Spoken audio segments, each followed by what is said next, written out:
It's the third annual FANNIE Awards. And now, here's your host, Andrew Fantasia.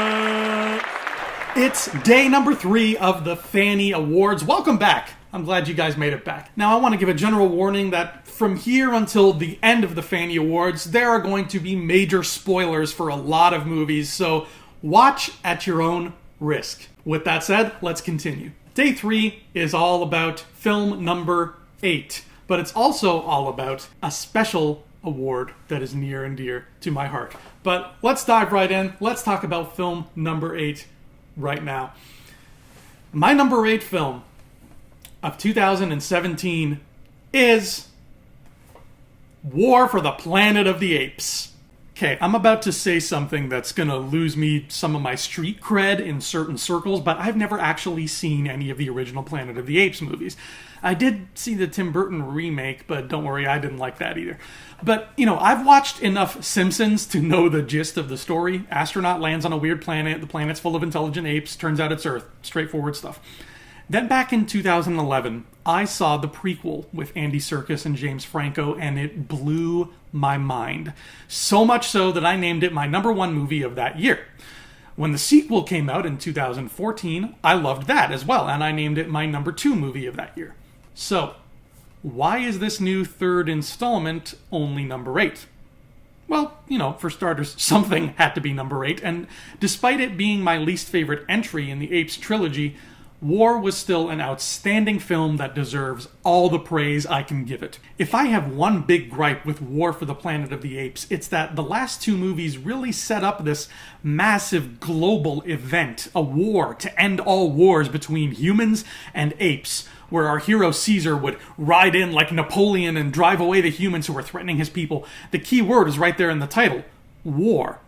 We were finally going to see how humankind fell to the apes and the planet was changed forever. And while a war does happen here, this movie only focuses on one small battle in one small pocket of it. The villains aren't even really a part of the main human army. They're like an offshoot of it that's gone rogue because Woody Harrelson's character, the Colonel, is a fucking nut job. But these tiny qualms don't keep War for the Planet of the Apes from being an excellent and intense story worthy enough to stand next to its 2 exquisite predecessors. Besides, the whole issue of how do all the humans go extinct is still hinted at with the very contagious degenerative disease that starts plaguing human characters in the film. So it may not be the riveting psychological drama that was Rise or the biblical Shakespeare-worthy epic that was Dawn, but War stands on its own as a great conclusion to what I consider to be one of the most superb motion picture trilogies of all time. Congratulations, War for the Planet of the Apes, and now it's time to give out the FANNIE Award for Best Hero. Heroes are a complicated thing to sum up in words, but sometimes, luckily, the word speaks for itself. There are characters that we look up to, that we put on pedestals, and they make us want to be better people. And maybe they're just in big dumb movies like Power Rangers, or maybe they're in something a bit more cerebral, but it doesn't matter in the long run as long as we took a good long look at somebody and that person made us in turn want to take a good long look at ourselves. The nominees for Best Hero of 2017 are Yondu from Guardians of the Galaxy Volume 2, The Losers Club from It, Spider-Man from Spider-Man Homecoming, Luke Skywalker from Star Wars Episode 8, The Last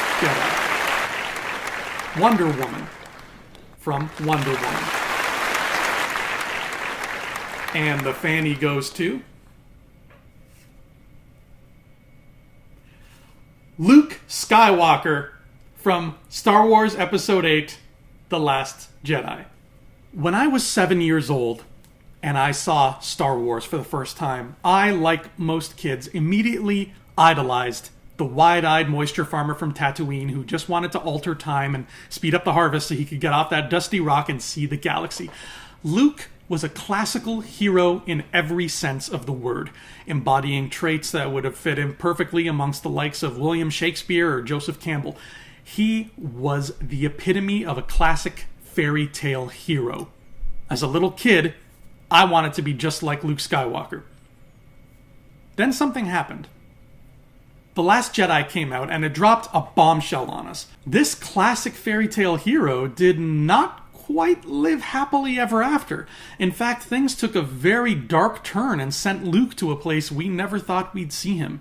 This stirred up a lot of controversy amongst fans. Controversy that I won't get into here because Lord knows that's a dead horse that makes other dead horses look lively in comparison.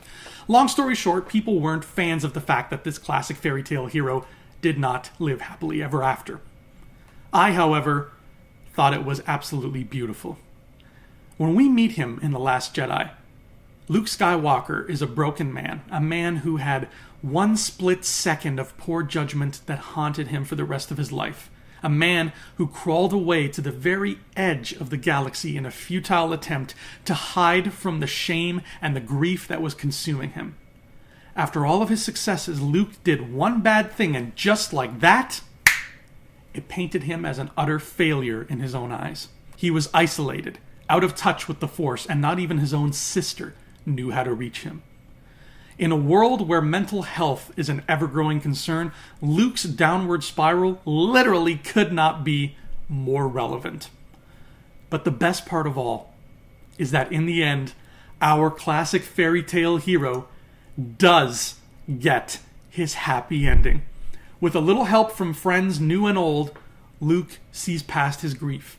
He reconnects with the Force, and in a moment so fist-pumpingly glorious that I get goosebumps every time I see it, he saves all of his friends and lives up to the legend he has become. That whole scene might as well be capped off with him dropping his lightsaber like a mic, accompanied by a glowing neon sign that says, "Luke Skywalker, motherfucker." I used to want to be just like Luke when I got older. Because of this movie, I still do. That has been day 3 of the 2017 Fannie Awards. Tomorrow, it's film number 7, and get ready to put your evil faces on because we are giving out the award for Best Villain.